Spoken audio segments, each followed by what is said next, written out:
கொழுக்கட்டை chicken குழம்பு எப்படி பண்ணுறதுன்னு பார்க்கலாமா? ஒரு பேன் வச்சு 1 ஸ்பூன் மல்லி, 1 ஸ்பூன் மிளகு, 1/2 ஸ்பூன் சோம்பு, 1/2 ஸ்பூன் சீரகம், 4, 5 வரமிளகாய், 2 ஏலக்காய், 4 கிராம்பு, ஒரு சின்ன துண்டு பட்டை, ஒரு நட்சத்திர சோம்பு போட்டு நல்லா வறுத்து ஆற வச்சிரலாம். அதே கடாயில 1 ஸ்பூன் ஆயில் விட்டு, 1 கொத்து கருவேப்பில, 10 சின்ன வெங்காயத்த போட்டு நல்லா வதக்கிட்டு, வறுத்து வச்சிருக்க ஸ்பைசஸ கொர கொரப்பா அரைச்சுட்டு, அந்த வெங்காயம், கருவேப்பிலையும் போட்டு அதிலேயே நல்லா பேஸ்ட் மாரி அரைச்சுட்டு, அடுப்பு பத்த வச்சு ஒரு குக்கர் வச்சு 4 ஸ்பூன் ஆயில் விட்டு, ஒரே ஒரு பிரிஞ்சி இலைய போட்டு, ஒரு பெரிய வெங்காயத்த பொடி பொடியா கட் பண்ணி வச்சிருக்கேன்ப்பா.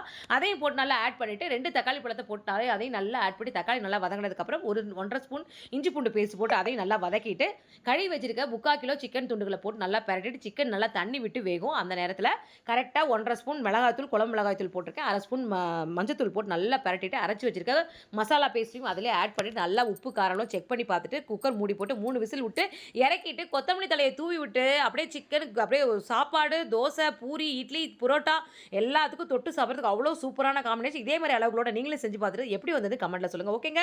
பாய்ங்க.